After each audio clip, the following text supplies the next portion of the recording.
आवाज लोकशाहीमध्ये आज आपण पाहणार आहोत जळगावमधील नागरिकांच्या समस्या। आवाज लोकशाहीचा या कार्यक्रमात आपल्या सर्वांचे स्वागत आहे। लालपरी अर्थात एसटी हा सर्वांच्या जिव्हाळ्याचा विषय। सुरक्षित प्रवास म्हणून एसटीच्या प्रवासाला सर्वसामान्य प्राधान्य देतात। त्यातच महिला, ज्येष्ठ नागरिक, विद्यार्थी यांना एसटीच्या प्रवासादरम्यान सवलती उपलब्ध करून देण्यात आल्याने एसटीच्या प्रवासी संख्येत देखील मोठी वाढ झाली आहे। मात्र प्रवाशांची वाढ झाली असली तरी जळगाव जिल्ह्यात अनेक मार्गावर एसटीच्या फेऱ्या कमी असल्याने क्षमतेपेक्षा अधिक प्रवासी हे एसटीमध्ये प्रवास करतात। त्यातच एसटी गाड्यांच्या दुरवस्थेचे अनेक प्रकार देखील समोर आल्याने एसटीच्या दुरवस्थेचा प्रश्न देखील हा ऐरणीवर आला आहे। त्यामुळे प्रवाशांना नेमका काय समस्या निर्माण होतात पाहूया। स्त्रियांना 50% आरक्षण दिलंय, त्याच्यामुळे स्त्रियांची गर्दी खूप जास्त प्रमाणात झाली आहे। काही वेळा तर एवढी बस फुलून जाते की बस थांबतच नाही, बिलकुलच थांबत नाही। आता इथं 1-1.5 तास थांबलो, गाडी आली, जळगावची गाडी ती थांबलीच नाही, एवढी फुल होती, ती काय करणार, ती निघून गेली। मग मला प्रायव्हेट रिक्षा करावी लागली आणि मी प्रायव्हेट रिक्षाने गेलो। माझी एक मागणी आहे की सरकारने किंवा एसटी महामंडळाने बसांची संख्या वाढवावी किंवा त्याच्यावर दुसरा काही नवीन उपाय काढावा। महिला बराच प्रवास आता बसने करायला लागले आहे।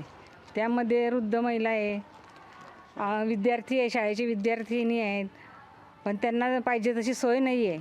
बसेस खराब आहेत, सीटा बरोबर नाही आहे, तर त्यांच्या बसची संख्या कमी आहे, त्या वाढवाव्या। प्रवासी जे आहे त्यांची संख्या खूप वाढलेली आहे आणि बस वगैरे ते कमी झालेले आहे आणि त्याच्यामध्ये जे आता बघितलं आपण तर व्यवस्था वगैरे पण बरोबर नाही, सीट वगैरे फाटेल आहे, खिडक्या तुटेल आहे। जुन्या गाड्या आता वापरण्यात येत आहे परिवहन महामंडळाने, त्या गाड्या रस्त्यात बंद पडतात आणि गाडी बंद पडली म्हणजे खाली उतरून प्रवाशांना स्वतः गाडी ढकलावी लागते आणि गाडी ढकलत असताना आता उन्हाचा प्रभाव पण खूप वाढत आहे। अशा परिस्थितीत जर महिला सुद्धा खाली गाडीतून उतरून गाडी ढकलतील तर मग हे काय म्हणावं या प्रशासनाला। बसची दुरावस्था इतकी झालेली आहे की कधी कधी त्या दया येते त्या वृद्ध लोकांना की त्यांना सुद्धा गाडी लोटावी लागते।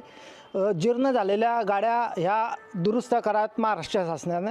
खूपच वेळ उभं राहावं लागतं आणि त्याच्यानंतर बस आल्यानंतर त्या बसमध्ये इतकी गर्दी झालेली असते, पण आम्हाला उभं जावं लागतं। बसांची पण दुर्व्यवस्था झालेली आहे, त्यांच्या सीटा तुटलेल्या आहे, खिडक्या तुटलेल्या आहे। बस जी असते आमच्या जाण्यासाठी भरपूर त्रास आहे, टायमावर येत नाही बसेस, काही नाही, पुढे चालता बंद पडून जाते बसेस। मी एसटीने प्रवास करत असते, मला जळगावहून कॉलेजला जावं लागतं, तर बसमध्ये जाताना बऱ्याच ठिकाणी असं होतं की बस थांबल्या जातात, बस खूप प्रकारच्या खडतळ्या झालेल्या आहेत, खूप गर्दी होते बसमध्ये आणि एसटीची जी दुरवस्था झाली आहे त्याच्यावरती थोडं लक्ष द्यावं हीच आमची राज्य सरकारकडे मागणी। प्रवासी संख्या जास्त असलेल्या मार्गावर एसटीच्या बस फेऱ्या वाढवाव्या व एसटीच्या देखभालीकडे परिवहन मंडळाने लक्ष द्यावे अशी मागणी प्रवाशांकडून केली जात आहे।